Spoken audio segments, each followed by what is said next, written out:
Hello guys, and welcome back to another video. This one will be on a jungling guide on how to start in the jungle. Now, the start of Conquest for junglers is extremely important now. At the start, the few decisions that you're making at the start will impact for a long time in the game. And because it's very easy for a team to snowball and not lose their lead, those decisions are extremely important, but most people are getting them wrong, so that they're losing games and the enemies are just snowballing off it. Even if the enemies don't know how to correctly snowball, they will still do it because of how easy it is and how it just sort of naturally happens. So I'm just gonna put a scenario on here. So we're just gonna put the dual lane as two people, just because it's easy. So 2 dots. In fact, those right, 2 dots. So this is the Guardian and the Hunter here, or whichever, like maybe a Mage 3DC. And then we're gonna have our 2 solo laners. Also, we're gonna have our 2 mid laners. So where do you start in the jungle? Now, a lot of people go to solo lane. But the problem with this is that when you go to solo lane, these lanes, if you can see, they're longer. It's because you have to go to the side. This part isn't here. Look how small the section between those towers is, and look how long that is. That's extra distance. In the game, as an assassin, start mid. Always start mid. Because if their assassin, enemy assassin, starts here, and you start here, you two are gonna meet, the minion waves are gonna meet first. And it's not just like, or it's just like a second difference. No, this is a long time. When these minions meet here, these minions will only just have got to here. That's how bad it is. And you'll already be starting to clear them if you're fast. Now, if you're with a middle laner that you know, and that you know is good, and will follow up, you can actually start here or here, and just before the minion waves meet, if this person extends anywhere past this pathway, and you can cut their tower route off, go in for it. You're usually going to want to get Sunder and be a god that can get a level 1 kill like Mercury, Susano, Ratatoska, gods like that. And when you clear these minion waves, you have a decision to make. When all the lanes clear them, they have a decision to make. Now in dual lane's very heavily about pressure. So when you get pressure in this lane, you'll generally invade. If the dual lane knows what they're doing, or they play together, they're in a party, they're going to clear the 2 small minions if they have pressure. So if the enemy has pressure, they're going to clear 2 small minions here or 2 small minions here, so they can get their next level. Because minion waves don't give a full level at level 1. They're close, but they don't. So as a jungler, you have a decision, the same as dual lane and the same as solo lane, to make. What do I do once we have pressure? You have pressure in mid, you've cleared their wave, you know, a lot of your minions are still alive, they're going into the tower. This person, they can't tank, that means they're a squishy mage. What I like to do is go for the speed buff. Now this forces the enemy to make a decision, and more times than should happen, they always make the wrong decision, and the wrong decision is going to defend your buffs. And you might think, well, why would I not defend my buffs at level 1? Because if they're there, because if your team is there, the enemy can just go into the jungle, which they should do. That is the correct start. You go, if you get pressure in mid, you invade their jungle. If they get pressure in mid, they invade your jungle. You want to invade at level after you clear the first minion waves. Now, once you've got this buff, you can decide whether, if you got these minions really fast, you can go for their blue and steal their blue, and then get back to mid, clear the minion waves, because this mid laner, he's going to be scared shitless. He'll be like, where are they coming from? And if he goes to clear that wave, you two can just come in here and kill him. So he has a right to be scared. Now once you clear the second minion wave, go for their other buff. Or, this is where you need to pay attention to dual lane and what has happened here. You always, when you're going for these buffs, you want to pay attention to your eyes want to keep on flicking back. Mainly focus on here, but this part you really want to focus on as well. Don't let it slip by you, because the purple will probably be taken.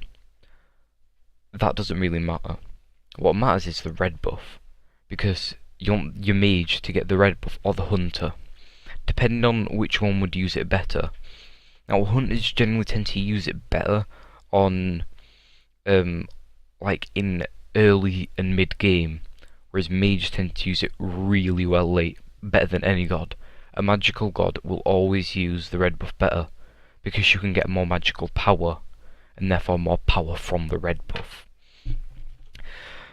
Now, when you get the second mid wave, go for their red. If they have gone for their own red, which they really shouldn't have, if you've pressured mid, they won't go unless they go to their red.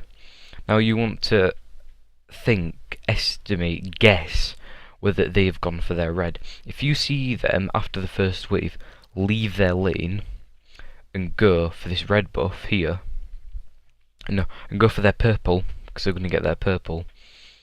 If they don't get back for the second wave, they've gone for their red buff. If they have got back, they generally haven't, and they might have got the purple and maybe some more minions, but the buff is still up. Go there, from mid, go there, take the red buff.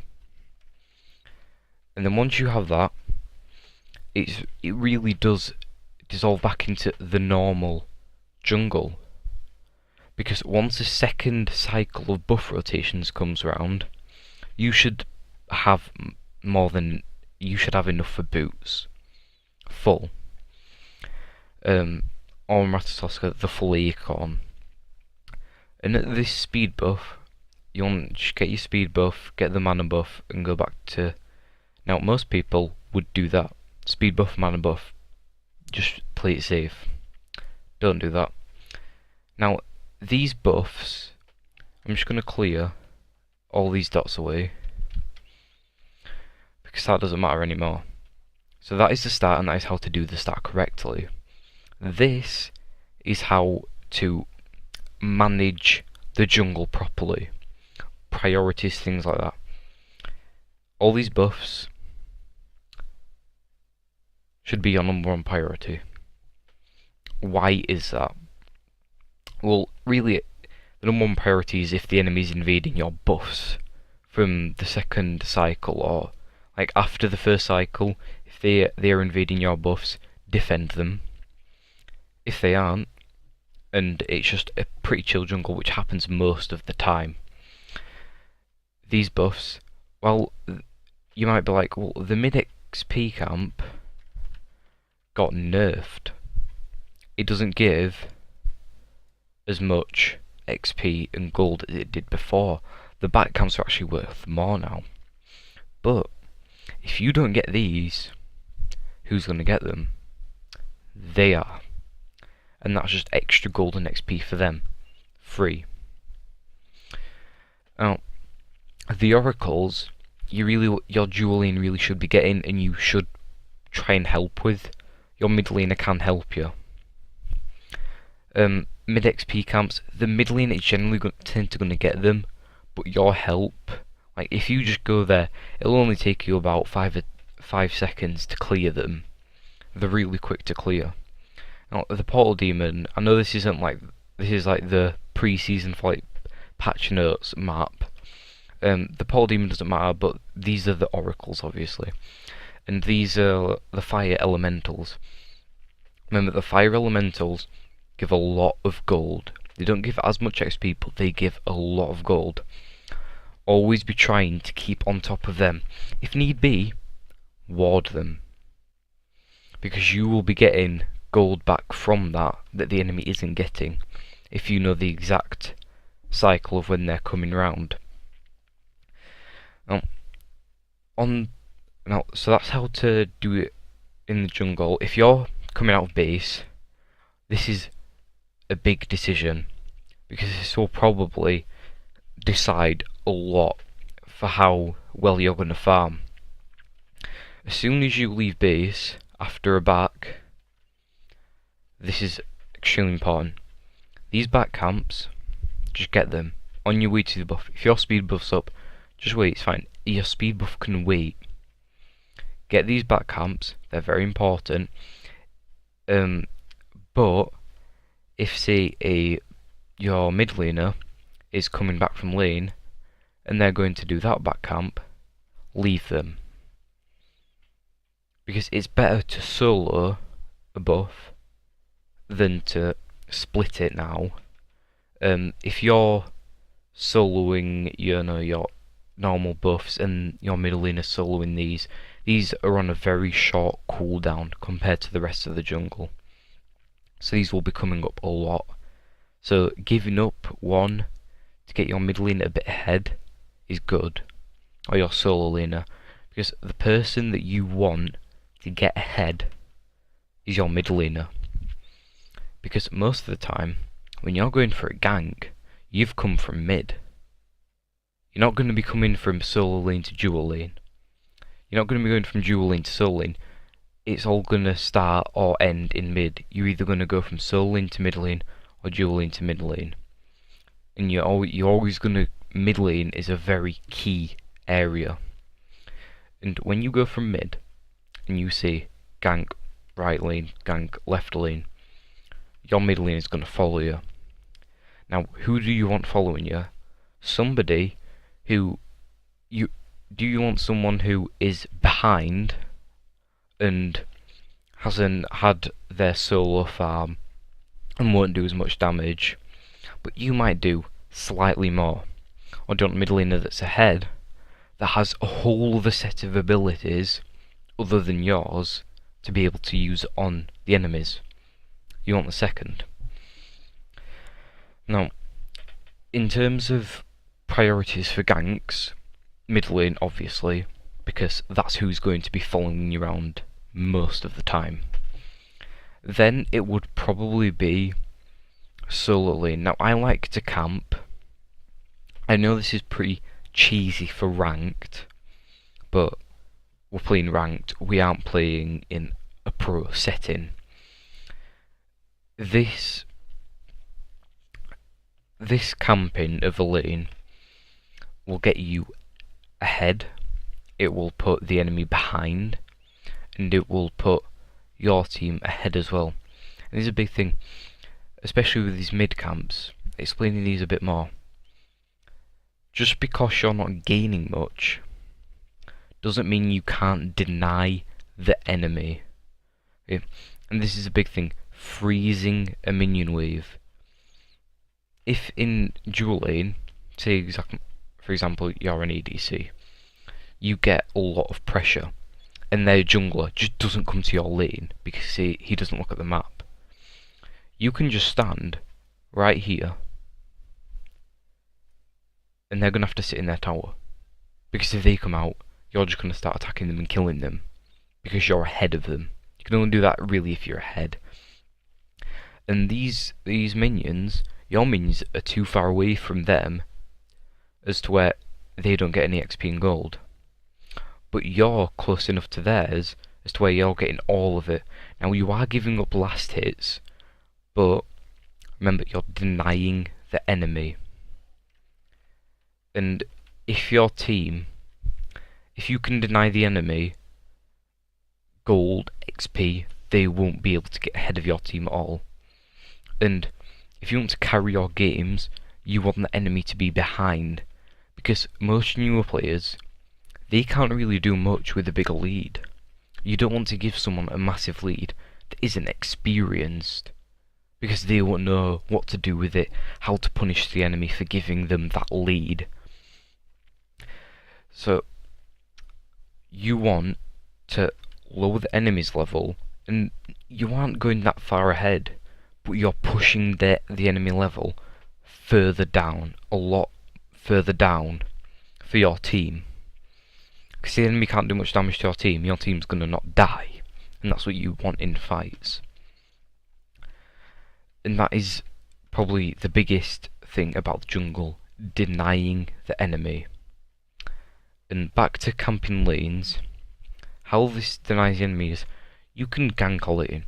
You might get a kill, you might not, but you're camping the lane, you're constantly hitting them. They're gonna lose pressure.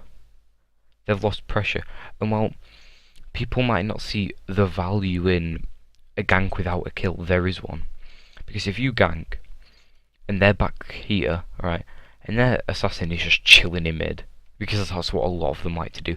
They just like to just sit in mid with their mid laner, and just, you know, just go to their camps, and just do that, and be oblivious to these lanes.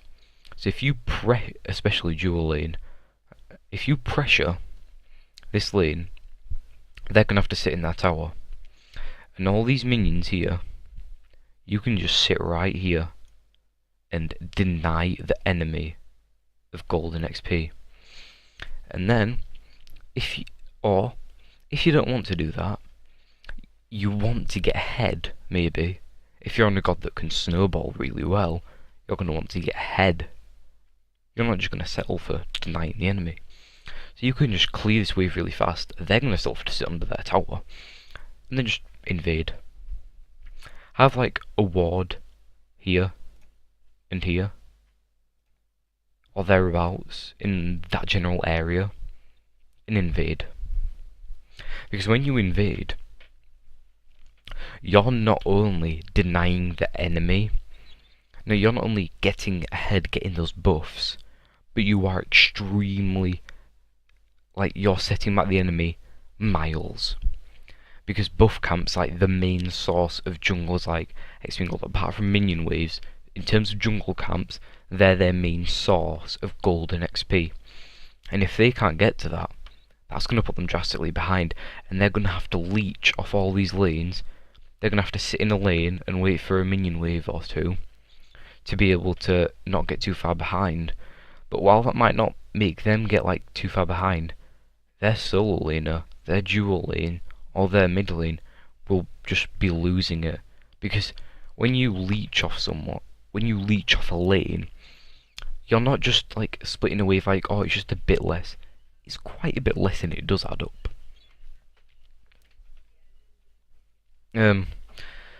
But that's really it, in terms of farming and how to farm, about why camping is good. I hope I've explained more why we do these things than if they're good or not. Also, if you get a lead, objectives. That's it. Objectives. Gold Fury, towers. If you win a fight, if you get a lead, fight the enemy, kill them. The objective of Conquest is to get the enemy back in base. Because when they're in base, or when they're dead, they can't stop you from getting any of these. You win a fight in right, go for towers. Right, if it's late game, you get a fire giant. You get towers. Once you got those towers, you go to the portal demon. Because they're going to get to those towers, your minion waves are going to be going far up, and they're going to have to clear those. They won't have time to get to the portal demon here, because they're sat here, trying to clear the waves. And that is probably the biggest advice for snowballing I can give you, is extend your lead. Punish the enemy for being bad, basically. And letting you get ahead. Fight them, kill them, objectives. Fight, kill, objectives. That is how you win these games. And a lot of people don't realise that. They get a lead, and they just sit in lane and farm. Instead of, when you're in solo and you get a good lead, you want to rotate to mid, and just camp the mid lane, basically, kill them. But I hope you learned something from the video. If you did, leave a like, comment, anything that I can improve, any questions you have about the video. But anyway guys, I'll see you in the next one. See you.